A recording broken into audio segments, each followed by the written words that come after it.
The radar screens at NORAD went dark for exactly 17 seconds at 0347 hours on a Thursday morning in September.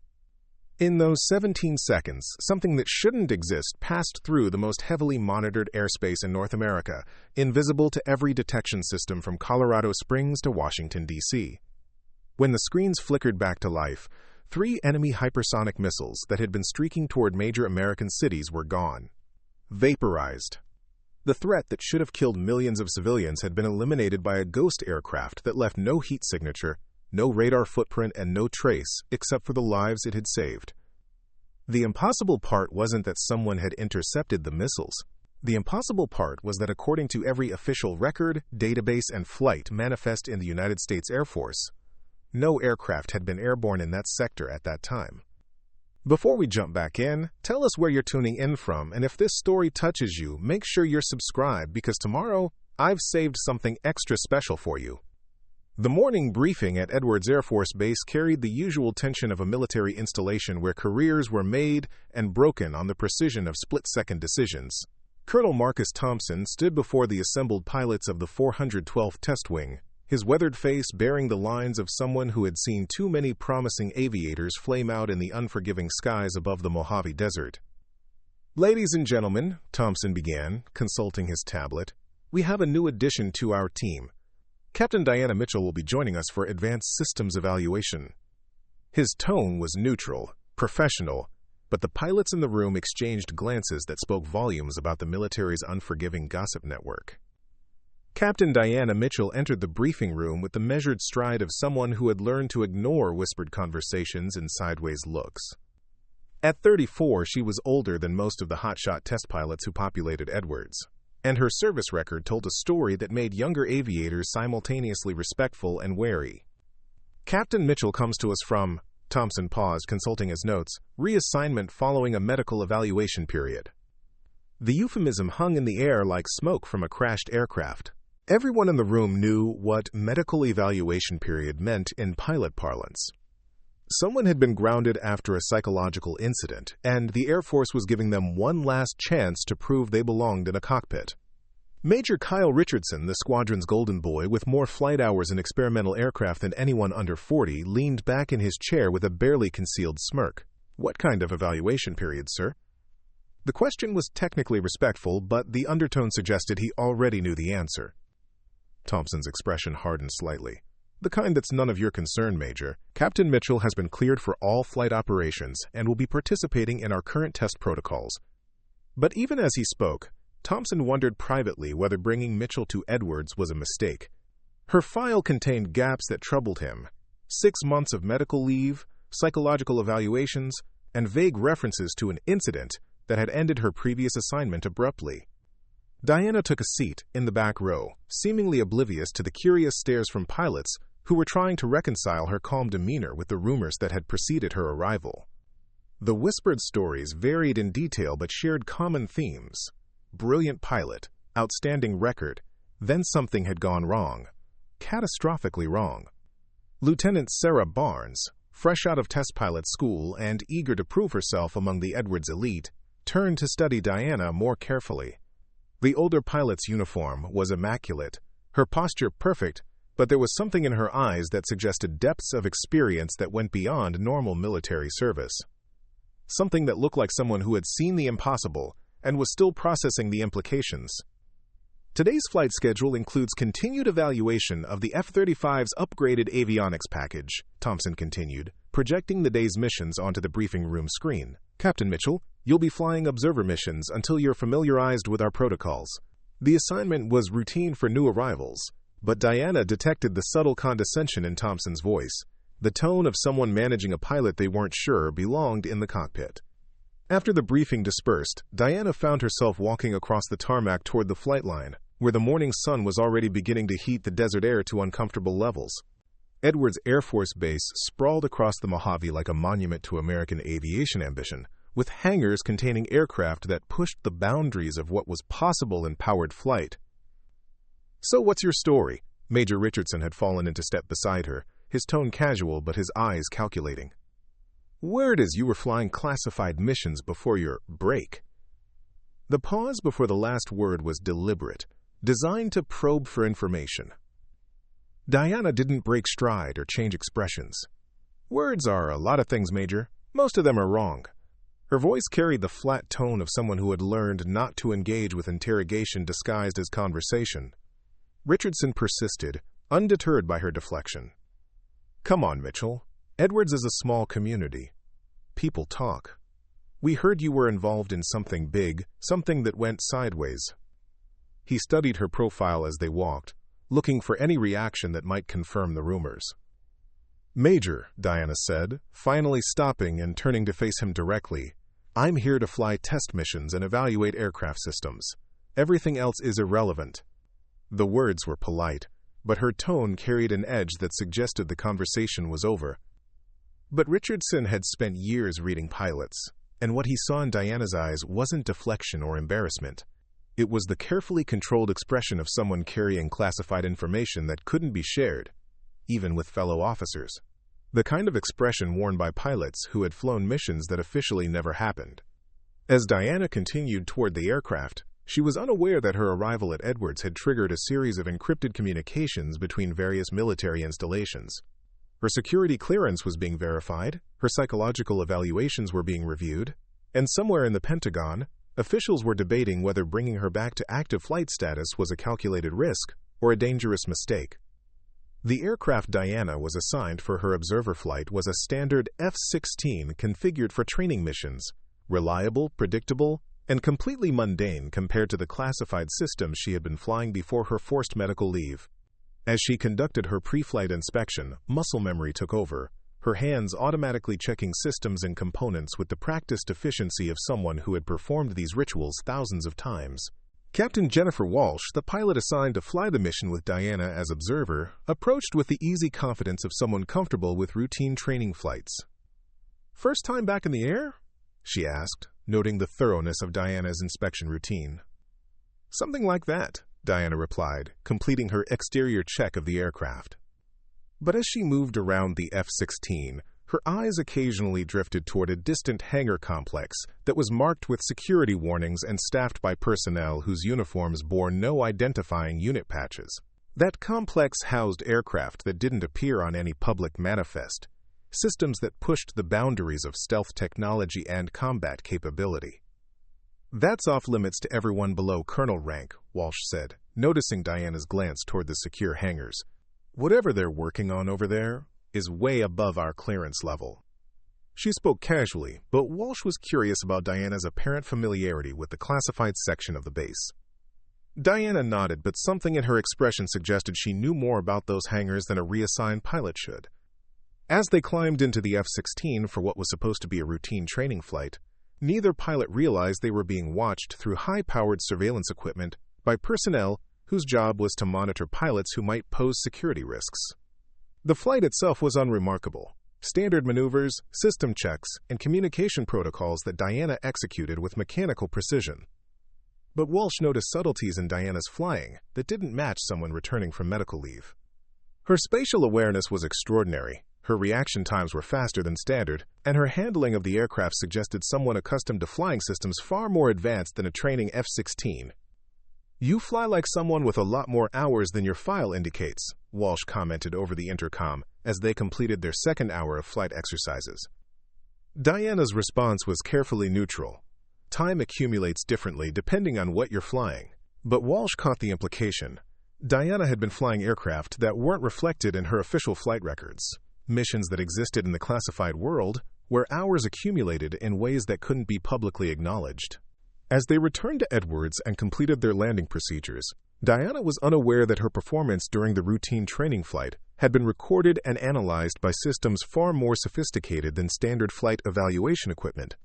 Her flight characteristics, reaction patterns, and handling techniques were being compared to classified databases containing profiles of pilots who had been selected for the most sensitive missions in the Air Force inventory.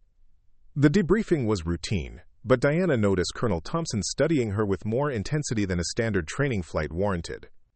His questions were precise, probing for details about her comfort level with various aircraft systems and her readiness for more complex assignments. "How do you feel about returning to active flight status, Captain?" Thompson asked, his tone suggesting the question carried more weight than casual interest. "Ready for whatever missions are assigned, sir," Diana replied, but she sensed undercurrents in the conversation that suggested her time at Edwards might involve more than routine test flights. As Diana left the debriefing room and walked toward the base housing where she would spend her first night at Edwards, she was unaware that her arrival had set in motion a chain of events that would soon require skills she had spent months trying to forget. Somewhere in the classified sections of the Pentagon, plans were being finalized for a mission that would require a pilot with capabilities that officially didn't exist. The desert sunset painted the sky in shades of orange and purple as Diana settled into her temporary quarters, unpacking the few personal belongings that represented her entire life after 6 months of forced medical leave. Among her possessions was a small, worn flight manual for aircraft systems that weren't supposed to exist, hidden between regulation publications that any pilot might carry. Preparing and narrating this story took us a lot of time, so if you are enjoying it, subscribe to our channel. It means a lot to us. Now back to the story. Tomorrow would bring new flights, new evaluations, and new opportunities to prove she belonged back in a cockpit. But Diana had no idea that within 72 hours, she would be asked to fly a mission that would either vindicate everything she had sacrificed during her mysterious medical leave, or prove that some pilots were too dangerous to trust with America's most classified aircraft. The ghost pilot had returned to Edwards Air Force Base, and the impossible was about to become inevitable.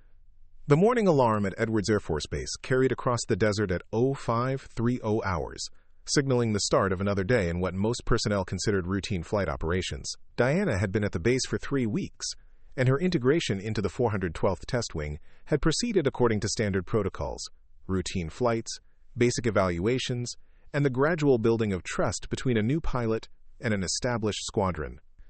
Major Kyle Richardson stood in the maintenance hangar, reviewing flight schedules with Chief Master Sergeant Robert Davis, a 26-year veteran whose encyclopedic knowledge of aircraft systems made him indispensable to Edwards' test operations. The conversation was typical of morning briefings: mechanical issues, weather considerations, and pilot assignments that would determine the day's flight activities. "Mitchell's been solid," Davis observed, consulting his maintenance logs. 3 weeks of flights, 0 incidents, textbook procedure adherence. Whatever happened during her medical leave, it doesn't show in her current performance.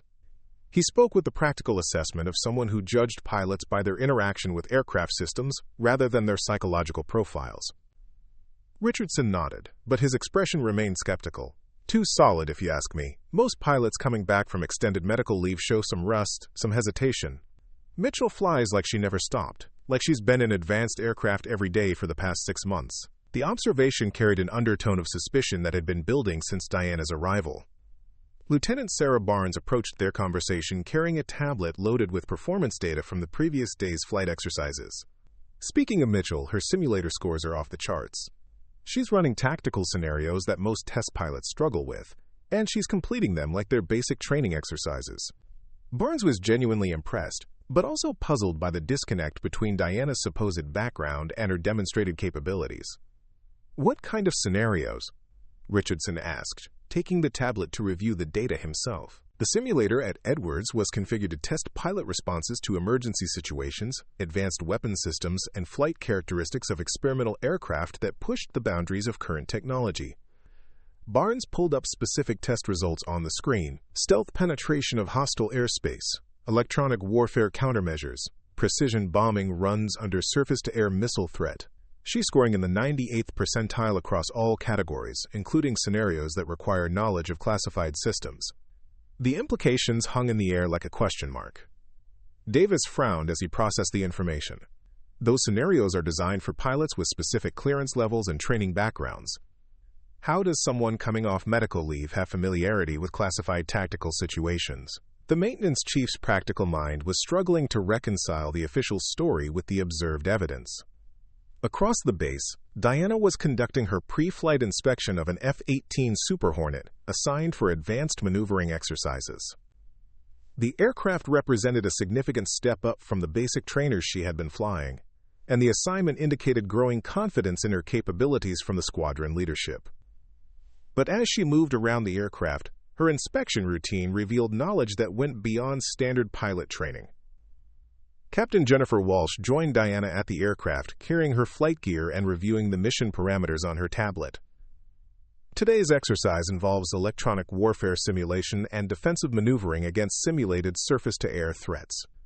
It's designed to test pilot reaction under high-stress combat scenarios. Walsh spoke matter-of-factly, but she was curious to see how Diana would handle the increased complexity. "Standard SAM avoidance protocols?" Diana asked, checking the aircraft's electronic countermeasures systems with movements that suggested intimate familiarity with the equipment. Her questions were technically appropriate, but Walsh noticed she was asking about specific capabilities that weren't typically covered in basic briefings. "Enhanced protocols," Walsh replied, studying Diana's inspection technique. "The simulation includes threat systems that replicate advanced enemy capabilities, including some that are classified above normal training levels." She was testing Diana's response to information that should have required additional security clearances. Diana's reaction was measured, professional, but Walsh caught a flicker of recognition that suggested the enhanced protocols weren't entirely new information. Understood, standard defensive maneuvering with electronic countermeasures integration. But her tone carried the confidence of someone who had dealt with real threats, not just simulated ones. The flight exercise began with routine formation flying and basic combat maneuvering, but as the scenarios progressed, the simulation controllers introduced increasingly complex threat environments. Diana's responses were immediate, precise, and devastatingly effective.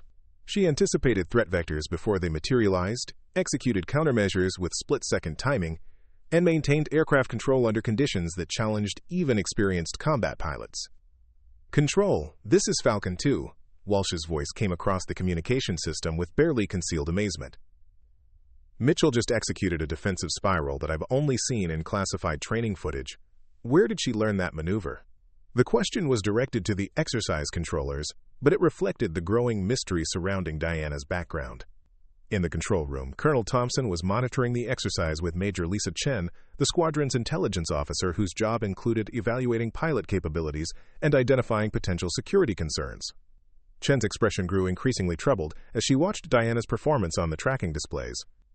"Sir, that defensive maneuver she just executed is part of the Nighthawk protocol," Chen said quietly, referring to classified tactics used by stealth aircraft in denied airspace. "That training is restricted to pilots with top-secret/special access clearances. And it's not part of any standard Air Force curriculum." Her voice carried the concern of someone who had identified a significant anomaly. Thompson leaned forward, studying the flight data more carefully. Maybe she's just naturally gifted, improvising solutions based on standard training. But even as he spoke, Thompson knew he was rationalizing something that defied conventional explanation. Chen pulled up Diana's official service record on her secure terminal. "Sir, according to her file, Captain Mitchell has never had access to Nighthawk protocol training. Her clearance level has never included special access programs, and her previous assignments were all conventional fighter squadrons." The data was clear, but it contradicted everything they were observing. The exercise continued with Diana demonstrating capabilities that shouldn't have existed in someone with her official background. She executed electronic warfare countermeasures with precision that suggested hands-on experience with advanced systems, navigated simulated hostile airspace using tactics that were classified above her clearance level, and maintained situational awareness under conditions that typically overwhelmed pilots without specialized training. "This is impossible," Lieutenant Colonel Mark Stevens muttered from his position at the exercise monitoring station. Stevens was responsible for pilot evaluation and had observed hundreds of aviators during his career at Edwards. "She's flying like someone with years of experience in aircraft that don't officially exist." The simulation reached its climax when Diana was presented with a scenario that replicated penetrating heavily defended airspace using stealth tactics and precision timing. The exercise was designed to be nearly impossible, requiring knowledge of classified aircraft capabilities and tactics that were restricted to a handful of elite pilots. Diana completed it flawlessly. "Control, exercise complete." Diana's voice came across the communication system with the calm professionalism of someone who had just accomplished something routine rather than extraordinary. All objectives achieved, systems nominal, returning to base. But her performance had raised more questions than it answered. During the post-flight debriefing, Diana sat across from Thompson and Chen in a conference room that suddenly felt more like an interrogation chamber than a routine evaluation session. The atmosphere was charged with unspoken questions about capabilities that shouldn't exist, and knowledge that didn't match official records. "Captain, your performance today was exceptional," Thompson began carefully. Your tactical awareness and system integration skills suggest training that goes beyond standard Air Force curricula. He was probing gently, trying to understand how Diana had acquired capabilities that contradicted her service record. Diana's response was measured and professional. "Sir, I've always been a quick study with aircraft systems. The scenarios were challenging, but the principles are consistent across different platforms." But her explanation didn't address the specific tactical knowledge she had demonstrated. Chen consulted her tablet, where she had compiled a list of anomalies from Diana's performance. "Captain, you executed 17 different tactical maneuvers that are classified above your clearance level. You demonstrated familiarity with electronic warfare systems that aren't part of standard training, and you completed scenarios that typically require months of specialized preparation." The assessment was thorough and troubling. "Ma'am, I can only perform to the best of my abilities with the training I've received," Diana replied. But her answer was carefully constructed to avoid addressing the specific capabilities Chen had identified.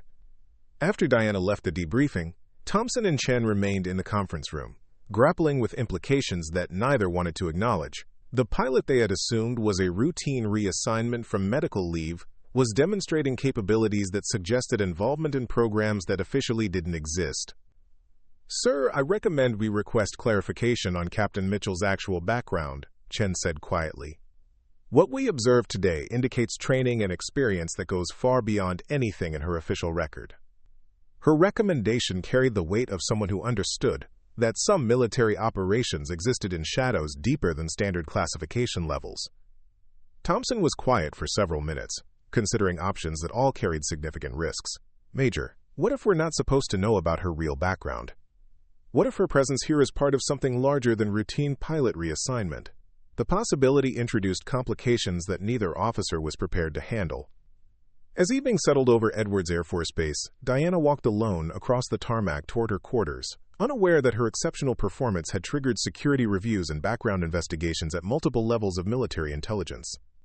The routine pilot evaluation had become something far more complex, and questions were being asked by people whose job was to identify pilots who might pose risks to national security. In her quarters, Diana opened a secure communication device that wasn't part of standard military equipment and sent a brief, encrypted message to a recipient whose identity would have surprised everyone at Edwards. The message was simple: integration proceeding as planned. Capabilities assessment complete. Awaiting next phase authorization. Quote, "The response came within minutes. Understood. Maintain cover. Activation timeline accelerating. Be ready." Diana deleted both messages and secured the device, knowing that her time as a routine test pilot was about to end. The performance that had impressed her colleagues was actually a carefully controlled demonstration, designed to establish credibility before her real mission began. The washed-up pilot was about to be asked to prove that some aircraft were worth any risk to fly. The secure conference room in the basement of Edwards Air Force Base had been designed for conversations that couldn't happen in normal military channels. Major Lisa Chen sat across from Colonel Jack Morrison, the base's deputy commander for special operations, reviewing classified files that painted a picture far more complex than anyone had anticipated. "The background check came back with some interesting gaps," Morrison said, sliding a thick folder across the table. "Captain Mitchell's service record shows standard assignments, but there are 3 separate periods totaling 18 months where her location and duties are completely redacted. That level of classification doesn't happen for routine fighter pilots." Chen opened the folder and studied documents that raised more questions than they answered. Diana's personnel file contained pages of black ink where mission details should have been, security clearances that exceeded anything a normal pilot would require, and medical evaluations that referenced exposure to classified systems without any additional context. "Sir, look at this psychological evaluation from 14 months ago," Chen said, pointing to a specific section. "The examining physician notes exceptional stress tolerance under combat conditions and, quote, familiarity with advanced aircraft systems beyond normal training parameters. That doesn't sound like someone from a standard fighter squadron." Morrison leaned back in his chair, processing implications that suggested Diana's arrival at Edwards was far from coincidental. "Major, what if she wasn't really on medical leave? What if she was on assignment somewhere we can't access?" The possibility introduced complications that neither officer wanted to consider. 3 floors above them, Diana was participating in what appeared to be a routine briefing for the day's test flights. But Major Kyle Richardson had begun paying closer attention to details that hadn't seemed important before. The way Diana's eyes tracked classified aircraft movements across the flight line, her familiarity with security protocols that weren't covered in standard briefings, and her unconscious use of tactical terminology that belonged to special operations rather than test piloting. Mitchell, you're assigned to evaluate the new radar signature reduction modifications on the F-22, Colonel Thompson announced, consulting his daily schedule. The assignment was significant. The F-22 represented some of the most advanced stealth technology in the Air Force inventory, and access to its classified systems required security clearances that took months to obtain. Diana nodded professionally, but Richardson noticed she didn't ask any of the technical questions that would be normal for a pilot unfamiliar with advanced stealth systems.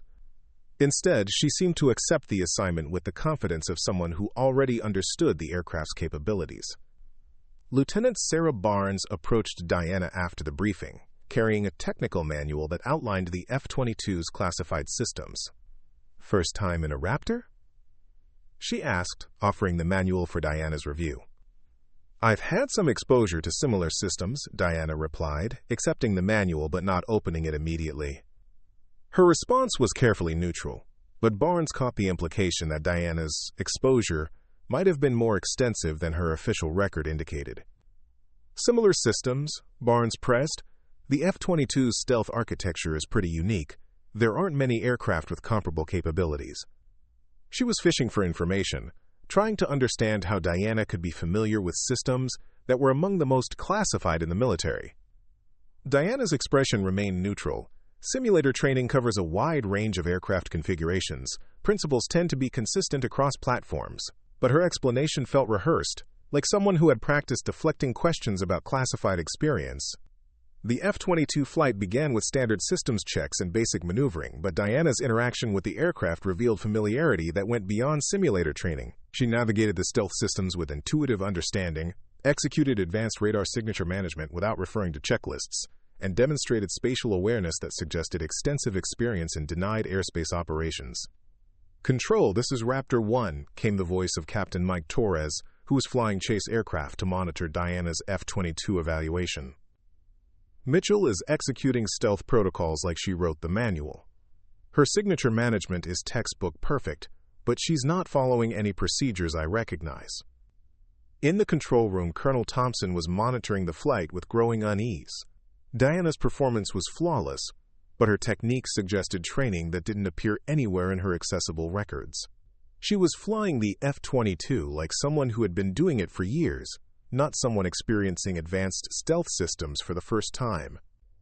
"Sir, she just executed a radar signature transition that's part of the Black Pearl Protocol," Major Chen observed from her monitoring station.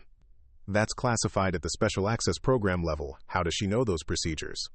The Black Pearl Protocol was restricted to a handful of pilots who flew missions that officially didn't exist. Thompson's expression darkened as he realized the implications. "Get me a secure line to Pentagon Special Operations. We need answers about Captain Mitchell's actual background, and we need them now." The routine pilot evaluation had uncovered something that could have national security implications.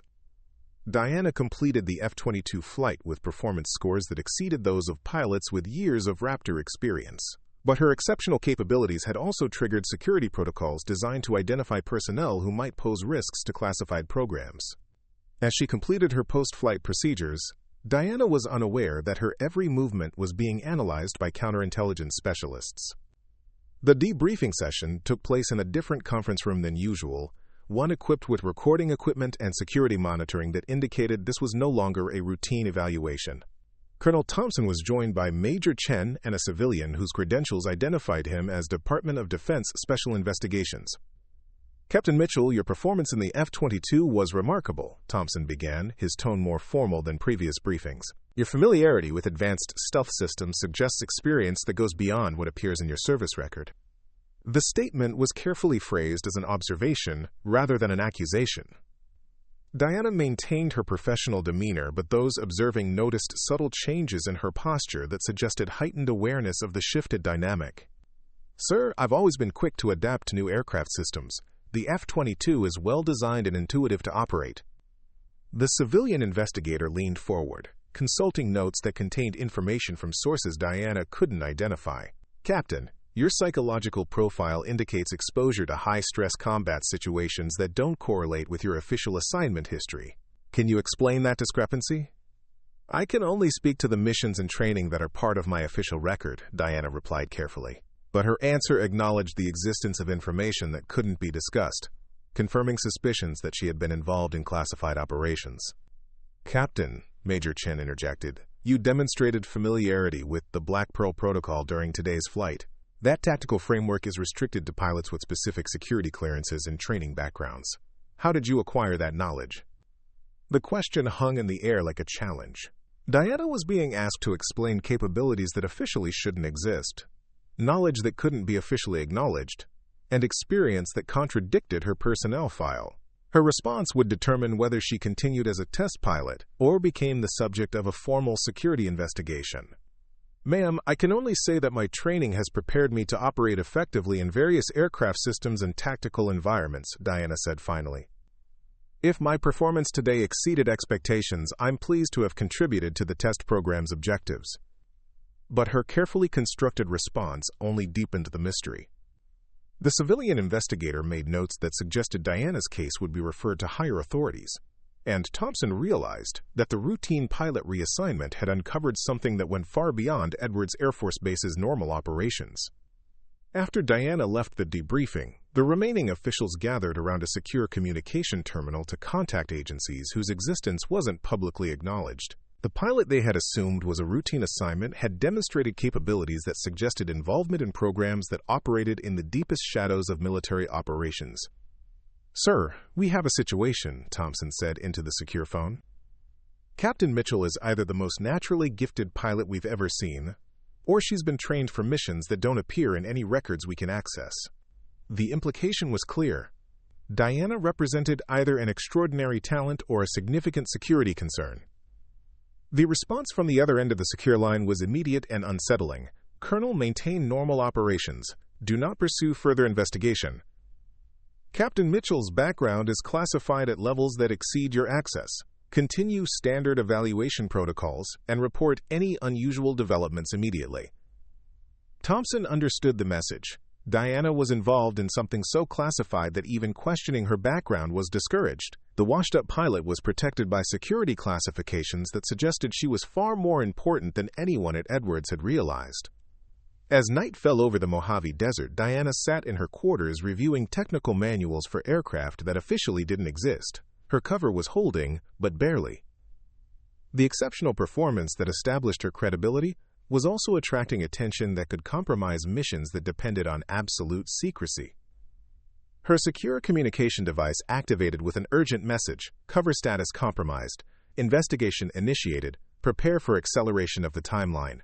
Mission parameters changing. Acknowledge when ready for the final phase." Diana typed her response. "Understood. Ready to proceed. Awaiting orders." The routine test pilot evaluation was about to become something far more dangerous, and Diana's real capabilities were about to be tested in ways that would either prove her value or end her career permanently. The cracks in her cover story were widening, and soon everyone would learn why some pilots were worth any risk to protect. The secure vault beneath the Pentagon contained files that existed in a classification level beyond top secret, accessible only to a handful of officials whose security clearances came with lifelong obligations to protect information that could reshape global military balance. General Patricia Hawkins sat across from Director James Sullivan of the Defense Intelligence Agency, reviewing documents that painted a picture of operations so classified they lacked official names. "Project Shadowhawk," Sullivan said quietly, opening a file marked with security warnings that carried criminal penalties for unauthorized disclosure. 18 months of deep penetration missions using modified B-2 stealth bombers in airspace that officially doesn't exist on any map. General Hawkins studied photographs of aircraft that appeared to be standard B-2 bombers, but contained modifications that pushed stealth technology beyond anything publicly acknowledged. "How many pilots were qualified for these missions?" she asked, though she suspected she already knew the answer. 3, Sullivan replied. Captain Diana Mitchell was the primary pilot. The other 2 were killed in a mission over the South China Sea 14 months ago. Mitchell was the sole survivor of an operation that prevented what our intelligence indicates would have been a nuclear exchange between major powers. The revelation carried implications that neither official wanted to discuss openly. Diana hadn't been on medical leave. She had been the only remaining pilot qualified to fly missions that existed in the deepest shadows of American military operations. Missions so classified that acknowledging their existence would create diplomatic crises with multiple nations. Meanwhile, at Edwards Air Force Base, Major Kyle Richardson was conducting his own investigation using resources that existed in the gray areas between official channels and personal networks built over years of military service. His contact at the Air Force Personnel Center had provided information that contradicted everything in Diana's official file. "Kyle, you need to be careful with this," warned Lieutenant Colonel Nancy Foster during a secure phone conversation. Foster worked in personnel security and had access to databases that tracked pilot assignments across classified programs. "The name Diana Mitchell appears in systems I can't discuss over unsecured channels, but I can tell you her last assignment wasn't medical leave." Richardson was calling from his personal vehicle, parked in the desert outside Edwards, where electronic surveillance would be difficult. "Nancy, she's flying like someone with experience in aircraft that don't officially exist. Her tactical knowledge exceeds anything in standard Air Force training, and she's demonstrating familiarity with systems that require years of specialized preparation." "Kyle," Foster said quietly, "stop investigating. Some things are classified for reasons that go beyond normal security. If Diana Mitchell is at Edwards, it's because someone with authority you can't imagine decided she needed to be there." The warning was clear, but it also confirmed Richardson's suspicions that Diana was involved in operations beyond normal military channels. At the same time, Captain Jennifer Walsh was discovering her own unsettling information through channels that existed outside official Air Force networks. Her husband worked for a defense contractor that manufactured components for classified aircraft programs, and his casual mention of unusual contract modifications had triggered her curiosity about Diana's background. The company received emergency orders for B-2 modifications 6 months ago, her husband had mentioned during dinner.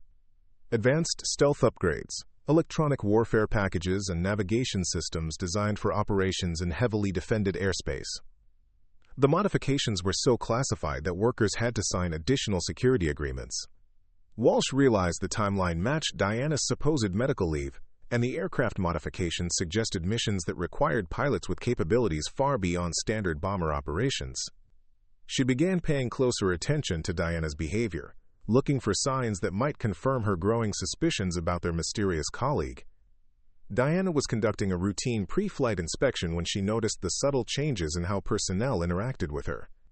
Conversations stopped when she approached, colleagues exchanged glances that suggested shared knowledge she wasn't supposed to detect, and security personnel were maintaining closer observation than normal pilot activities warranted.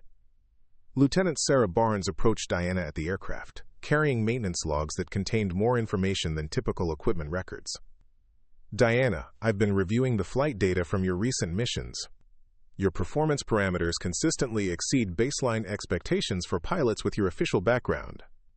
Barnes was fishing for information, trying to understand the discrepancies she had observed. "I've always been focused on continuous improvement," Diana replied, but she recognized the subtle interrogation technique Barnes was employing. The younger pilot had been trained to identify anomalies in personnel behavior, and Diana's exceptional performance had triggered investigative instincts. "It's just unusual," Barnes continued, "to see someone adapt to advanced systems so quickly.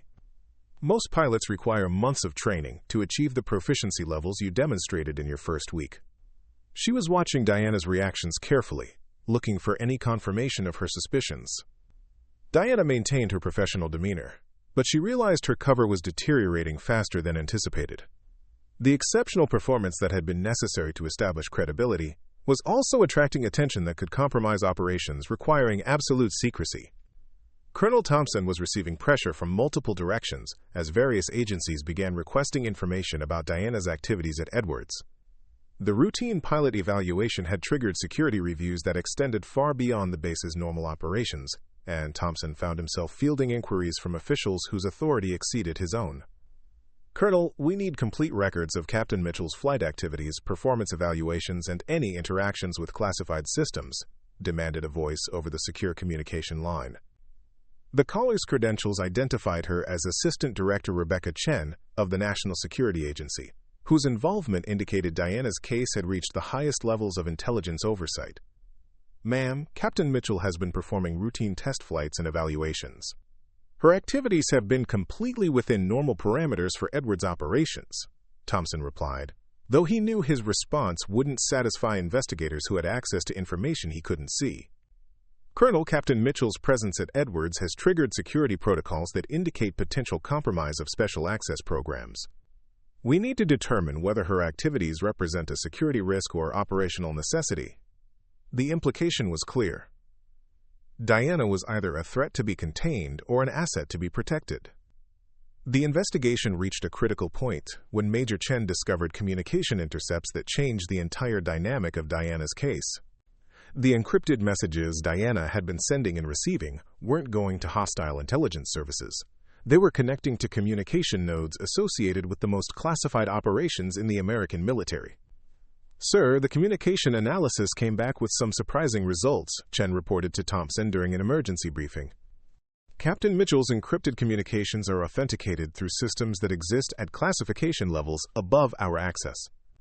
She's not communicating with enemies. She's receiving orders from agencies we can't identify." Thompson realized that Diana's exceptional performance, mysterious background, and classified communications weren't indicators of a security threat. They were evidence that she was involved in operations so secret that even investigating them was discouraged by authorities whose existence wasn't publicly acknowledged. The revelation transformed Diana from a potential security risk into an operational asset whose true mission remained hidden behind layers of classification that protected America's most sensitive military capabilities. But it also meant that her cover was becoming increasingly difficult to maintain as more personnel became aware that the washed-up pilot was something far more significant. Diana's secure communication device activated with an urgent message that confirmed her worst fears about the investigation: cover status critical. Multiple agencies conducting unauthorized investigation. Timeline acceleration required. Prepare for immediate operational deployment. Mission parameters: to be briefed within 24 hours. She realized that her time as a routine test pilot was ending, and soon everyone at Edwards would learn why some missions required pilots who officially didn't exist. The investigation that was supposed to uncover security threats was about to reveal that America's most classified aircraft needed someone willing to fly missions that conventional pilots couldn't survive. The truth about Diana Mitchell was about to emerge, and with it, the revelation that some pilots were trained for operations that existed beyond the normal boundaries of military service. The investigation had deepened far enough to uncover shadows that were about to become very real indeed. As Diana prepared for what might be her final night of maintaining her cover identity, she reviewed classified technical manuals for aircraft that pushed the boundaries of what was possible in modern aviation. Tomorrow would bring either vindication of her exceptional capabilities or exposure of operations that were never supposed to be acknowledged. The washed-up pilot was about to prove that sometimes the most important missions required someone willing to fly aircraft that officially didn't exist into airspace that wasn't supposed to be penetrable. The emergency briefing room at Edwards Air Force Base had been transformed into a secure command center overnight. Banks of classified communication equipment lined the walls. High-resolution displays showed global satellite feeds, and the air was thick with the tension that accompanied operations existing at the intersection of military necessity and political impossibility.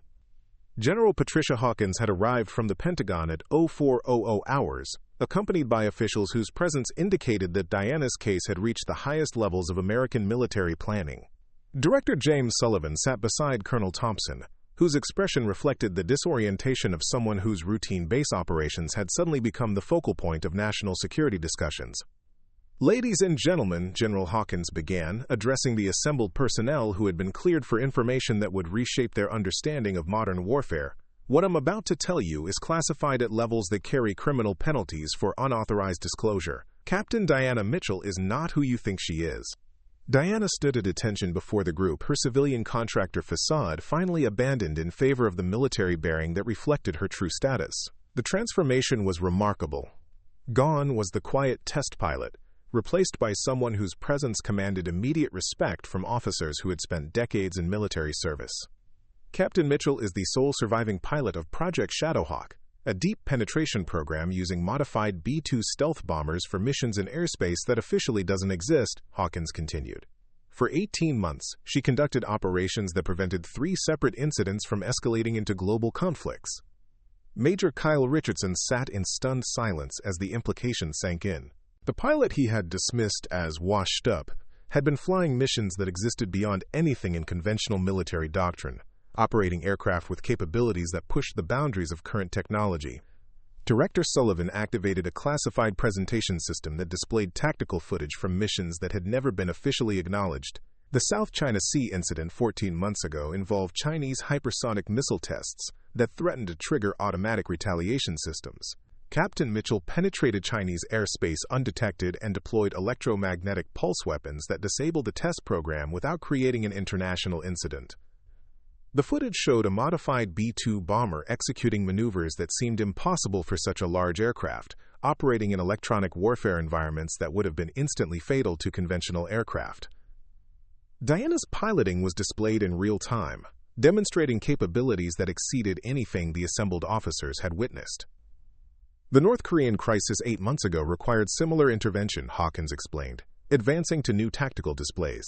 Their submarine-launched ballistic missile program had achieved ranges that threatened civilian populations across the Pacific. Captain Mitchell conducted a precision strike that destroyed their testing facility while maintaining complete deniability. Captain Jennifer Walsh watched the mission footage with growing amazement. The pilot she had flown routine training missions with had been conducting operations that shaped global military balance, flying aircraft that represented decades of classified technological development. "Sir," Lieutenant Sarah Barnes said quietly, "how is it possible for one pilot to conduct missions of this magnitude? The technical complexity alone would require teams of specialists and months of preparation." General Hawkins looked directly at Diana before responding. Captain Mitchell didn't conduct these missions alone. She was part of a 3-pilot program that represented the culmination of 20 years of advanced pilot development. The other 2 pilots were killed during the Taiwan Strait operation, making Captain Mitchell the only remaining asset capable of operating our most classified aircraft. The revelation that Diana was the sole survivor of an elite program explained the exceptional capabilities that had puzzled everyone at Edwards. She hadn't been demonstrating natural talent. She had been operating at a level that required years of training in systems that officially didn't exist. Director Sullivan pulled up intelligence reports that painted a picture of global threats requiring responses that conventional military units couldn't provide. The intelligence community has identified 17 different scenarios over the next 6 months that may require intervention using assets like Captain Mitchell. Traditional diplomatic and military responses are insufficient for threats that operate outside normal international frameworks. Colonel Thompson finally found his voice. "General, are you saying that Captain Mitchell has been conducting unauthorized military operations against foreign nations? The legal and diplomatic implications are staggering." His concern reflected the reality that Diana's missions existed in gray areas between military necessity and international law. "Colonel," Hawkins replied carefully, "Captain Mitchell's missions have been authorized at the highest levels of government, but they exist in classification frameworks that prevent normal military oversight. The operations are legal under authorities that can't be publicly acknowledged." The briefing continued with technical details about the modified B-2 bombers that Diana had been flying. The aircraft contained stealth technology that was decades ahead of publicly acknowledged capabilities, electronic warfare systems that could disable entire air defense networks, and precision weapons that left no forensic evidence of American involvement. The aircraft modifications represent classified technological advances that provide capabilities unmatched by any other nation, Sullivan explained, displaying technical specifications that revealed the true extent of American stealth bomber development. Captain Mitchell is qualified to operate systems that require clearances above top-secret/special access program levels. Major Chen, who had been conducting security investigations into Diana's background, realized that her exceptional performance hadn't been anomalous. It had been the deliberate demonstration of capabilities that confirmed her identity to personnel who needed to know her true status. "Ma'am," Chen said to General Hawkins, "Captain Mitchell's performance at Edwards was designed to establish her credibility for whatever mission brought her here. She's been conducting operational preparation, not routine training." The observation confirmed that Diana's assignment to Edwards had been part of a larger operational plan. Diana spoke for the first time since the briefing began. Generally, I've been monitoring intelligence indicators that suggest the next mission may require capabilities that push beyond previous operational parameters. The threats we're facing are evolving faster than conventional response systems can adapt. Her assessment carried the authority of someone who had conducted missions that shaped international events, and the assembled officers realized they were listening to expertise that existed nowhere else in the American military. "Captain," General Hawkins said, "the intelligence you've identified has triggered acceleration of operational timelines. The mission we're about to brief will require capabilities that only you possess, flying aircraft that represent our most classified technological achievements." The transformation of the briefing room atmosphere was complete. What had begun as an investigation into a potentially problematic pilot had become preparation for a mission that would test the limits of American military technology and the exceptional capabilities of the only pilot qualified to fly aircraft that officially didn't exist. Director Sullivan activated a global tactical display that showed threat indicators across multiple theaters of operation. The mission parameters will require penetration of airspace defended by systems that can detect conventional stealth aircraft. Captain Mitchell will be flying a prototype that represents technological advances beyond anything previously deployed. The revelation that Diana would be flying an aircraft even more advanced than the modified B-2 bombers carried implications that silenced the room. The assembled officers were being briefed on capabilities that existed at the cutting edge of human technological achievement. "The aircraft is designated as the State Route 91 Aurora," Hawkins announced, using a designation that didn't appear in any public documentation. "It combines hypersonic flight capabilities with stealth technology that renders it undetectable to current-generation air defense systems. Captain Mitchell is the only pilot qualified to operate this aircraft in combat conditions." Quote. Diana's expression remained professional, but those observing noticed subtle changes that suggested she was processing mission parameters that would challenge even her exceptional capabilities.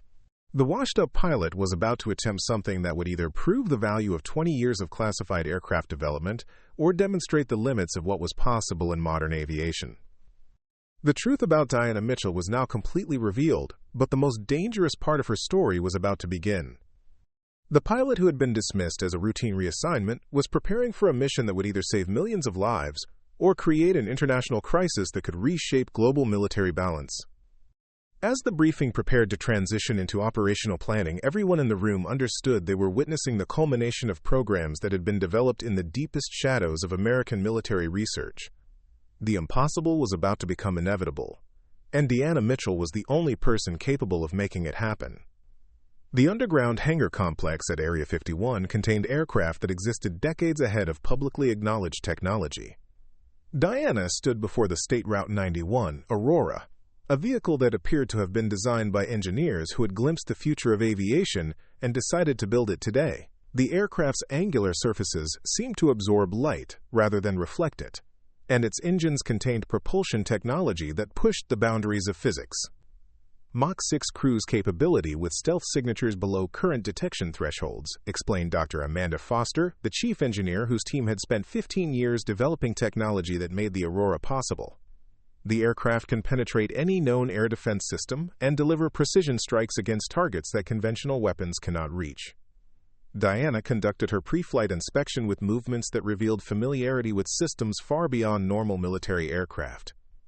The Aurora contained flight controls that responded to neural interface technology, navigation systems that operated using quantum-encrypted satellite networks, and weapons systems that could disable entire air defense networks without creating detectable evidence of attack.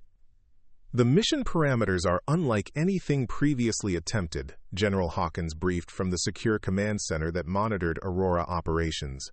"Intelligence indicates that a rogue nuclear weapons program has achieved operational capability in underground facilities that conventional forces cannot penetrate. The target is located beneath 200 feet of hardened concrete in terrain defended by the most advanced air defense systems currently deployed."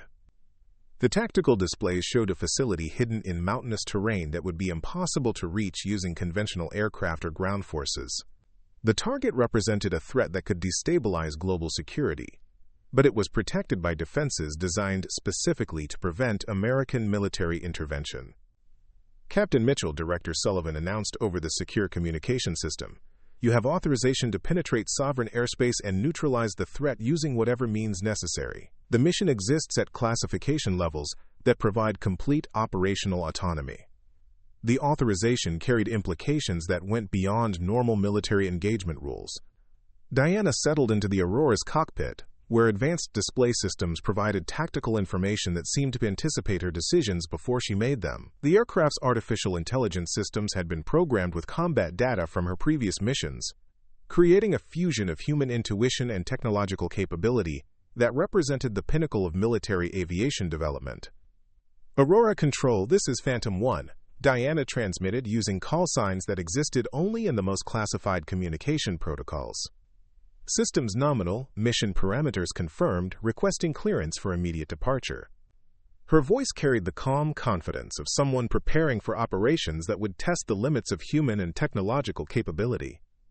The Aurora's departure from Area 51 was unlike anything previously seen in military aviation. The aircraft achieved hypersonic velocity within minutes of takeoff, its revolutionary propulsion systems accelerating it to speeds that made conventional fighter aircraft seem stationary by comparison.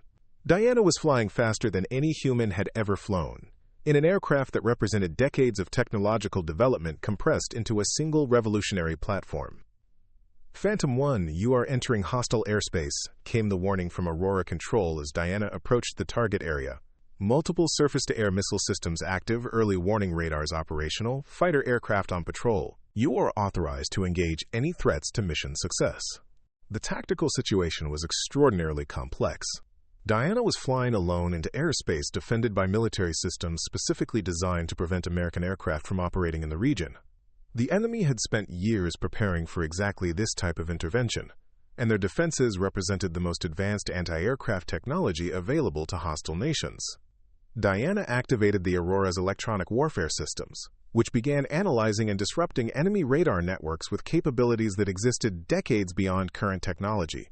The aircraft's stealth characteristics made it invisible to conventional detection systems, but the enemy had deployed quantum radar arrays that could potentially identify anomalies in space-time that indicated the presence of advanced stealth aircraft. Phantom 1, be advised that enemy forces are using detection systems that may compromise your stealth advantage, warned Major Chen from the intelligence monitoring station. You are operating against technologies that we have limited understanding of. The warning indicated that Diana was facing threats that pushed beyond the capabilities of previous missions. The enemy had access to detection technology that could potentially neutralize the Aurora's stealth advantages, creating operational conditions that no American pilot had ever encountered. Diana's response demonstrated the exceptional training that had prepared her for impossible scenarios. She executed evasive maneuvers that combined hypersonic flight capabilities with stealth technology, creating flight patterns that confused enemy tracking systems and maintained her operational advantage despite advanced detection threats. Control, I have visual confirmation of the target facility, Diana transmitted as the Aurora approached the underground complex that housed the rogue nuclear program. Defensive systems are more extensive than intelligence estimates indicate. I count 12 separate surface-to-air missile sites and multiple fighter aircraft on combat air patrol. The tactical situation required split-second decisions that would determine the success or failure of a mission that could prevent nuclear proliferation by hostile actors. Diana was flying the most advanced aircraft ever built into a combat environment designed specifically to neutralize American technological advantages. The Aurora's weapons systems activated with precision that reflected years of technological development, focused on creating capabilities that could neutralize hardened targets without creating detectable evidence of American involvement. Diana selected munitions that would penetrate the underground facility, while maintaining plausible deniability about the source of the attack. Phantom 1, you are cleared for weapons release, General Hawkins authorized from the Pentagon Command Center that was monitoring the mission in real time. Execute precision strike against primary target. Secondary objectives authorized if tactically feasible. Diana's attack run required flying the Aurora through air defense systems that would have been instantly fatal to conventional aircraft. She executed maneuvers that combined hypersonic velocity with stealth technology, penetrating enemy defenses at speeds that made effective countermeasures impossible.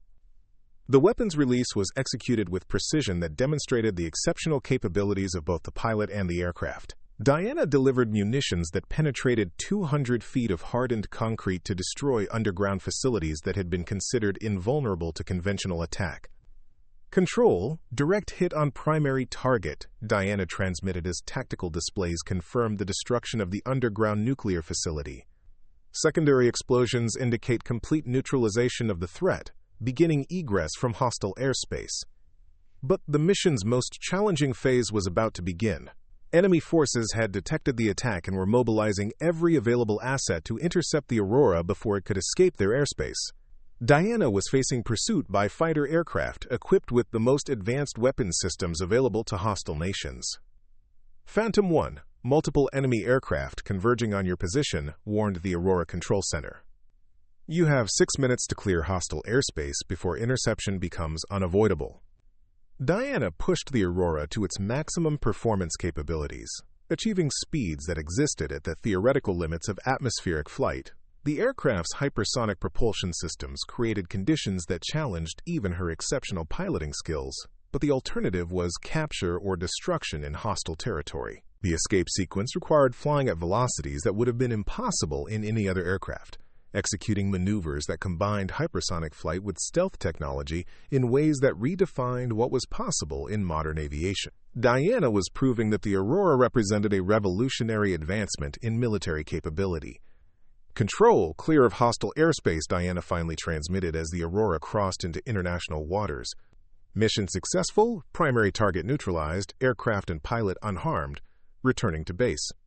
The mission had demonstrated that the combination of exceptional pilot capabilities and revolutionary aircraft technology could accomplish objectives that were impossible using conventional military assets. Diana had prevented nuclear proliferation by hostile actors while maintaining complete operational deniability.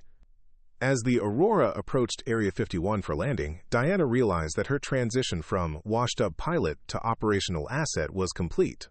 She had proven that some missions required capabilities that existed beyond normal military frameworks, and that exceptional pilots could accomplish the impossible when provided with technology that matched their skills.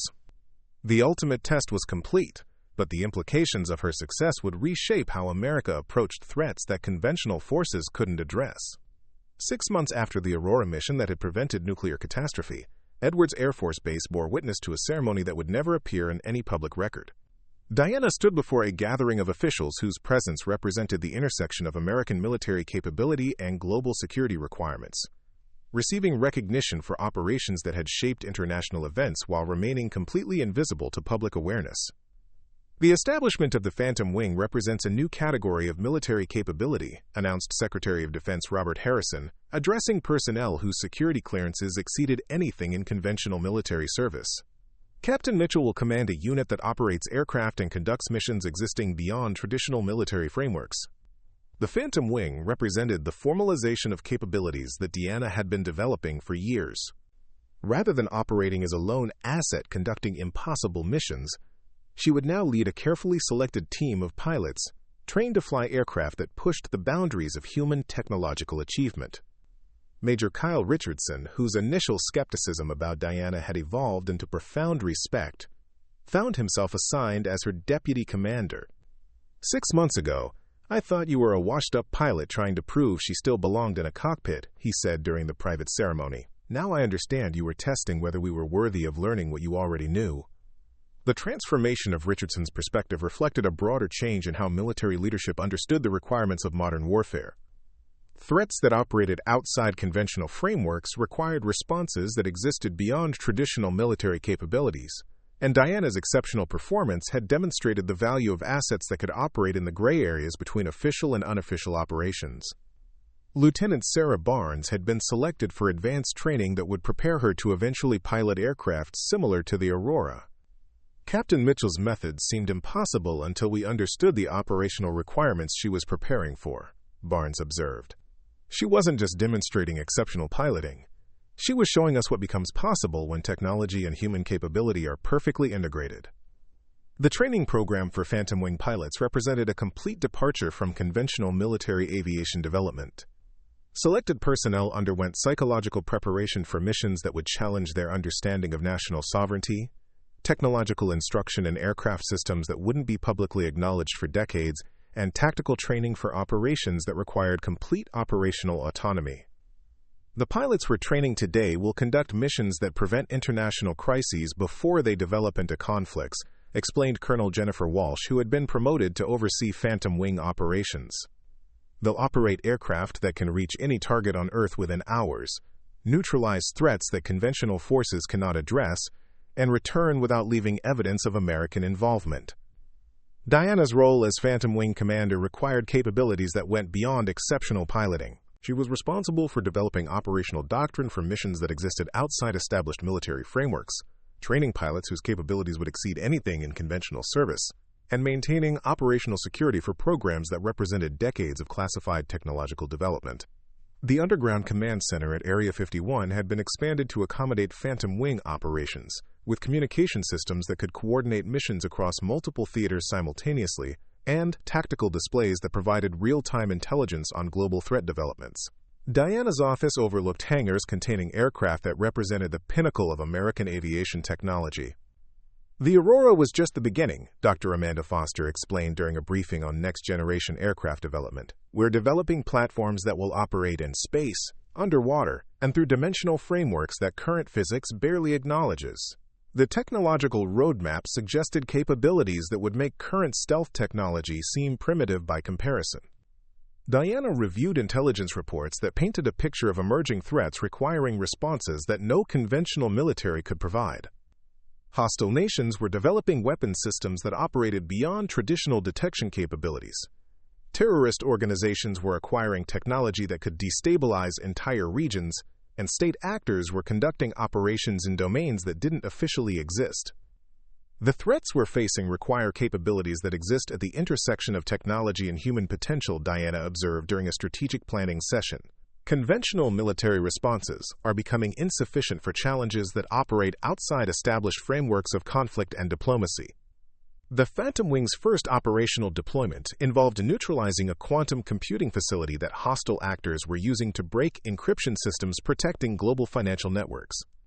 The mission required penetrating defenses that existed in both physical and digital domains, using aircraft equipped with quantum interference technology that could disrupt enemy operations without creating detectable evidence of attack. Diana led the mission personally, flying an aircraft designated State Route 97 that incorporated lessons learned from Aurora operations, while adding capabilities that pushed even further beyond current technological boundaries. The successful completion of the mission prevented economic warfare that could have destabilized global markets while maintaining complete operational deniability. The transformation of Captain Mitchell from a washed-up pilot to Phantom Wing commander represents a fundamental shift in how we approach modern security challenges, General Hawkins observed during a classified briefing to congressional oversight committees. We've moved from reactive military responses to proactive intervention using capabilities that exist decades ahead of publicly acknowledged technology. The success of Phantom Wing operations had broader implications for American military strategy. Other nations were beginning to develop similar capabilities, creating a new domain of warfare that operated in the shadows of conventional military activity. Diana found herself not just commanding advanced aircraft, but helping to define the rules of engagement for conflicts that officially didn't exist. We're operating in a world where the most important military actions never appear in history books, Diana reflected during an interview with military historians whose work would remain classified for decades. The pilots of the Phantom Wing prevent wars rather than fight them, and our success is measured by conflicts that never happen rather than battles that we win. The personal cost of Diana's transformation from routine pilot to commander of humanity's most advanced military capabilities was significant. She operated in a world where her most important achievements could never be publicly acknowledged, where her greatest successes were measured by disasters that never occurred, and where the technology she commanded existed years ahead of what civilian science considered possible. But the satisfaction of preventing global catastrophes while operating aircraft that represented the pinnacle of human achievement provided compensation that went beyond traditional military recognition. Diana had found her place at the intersection of technological possibility and operational necessity, commanding assets that could respond to threats faster than conventional forces could be deployed. The pilots who called me washed up now understand that some capabilities require preparation that exists outside normal military channels, Diana observed, while reviewing applications from pilots seeking assignment to the Phantom Wing. Exceptional performance often looks like impossibility until you understand the operational requirements that created it. The establishment of the Phantom Wing represented more than the formalization of Diana's exceptional capabilities. It marked the beginning of a new era in military aviation where the impossible became routine, where aircraft could reach any target on Earth within hours, and where threats could be neutralized before they developed into international crises. As Diana stood in the command center overlooking hangars that contained aircraft pushing the boundaries of human technological achievement, she realized that her journey from washed-up pilot to commander of America's most classified military capabilities had prepared her for challenges that would define the future of global security. The pilot who had been dismissed as a routine reassignment had become the architect of military capabilities that would operate in the shadows of international relations for decades to come. The impossible had become inevitable, and Diana Mitchell was ready to command the future of warfare itself. In hangars across Area 51, new aircraft were being prepared for missions that would prevent tomorrow's conflicts, and pilots were training for operations that would ensure global stability through capabilities that officially didn't exist. The Phantom Wing was operational, and the world was safer because of pilots who were willing to fly aircraft that pushed the boundaries of what humans could achieve. The washed-up pilot had become the guardian of humanity's future, and her story would never be told to those whose lives she protected through missions that existed beyond the reach of conventional history. Up next, you've got two more standout stories right on your screen. If this one hits the mark, you won't want to pass these up. Just click and check them out. And don't forget to subscribe and turn on the notification bell so you don't miss any upload from us.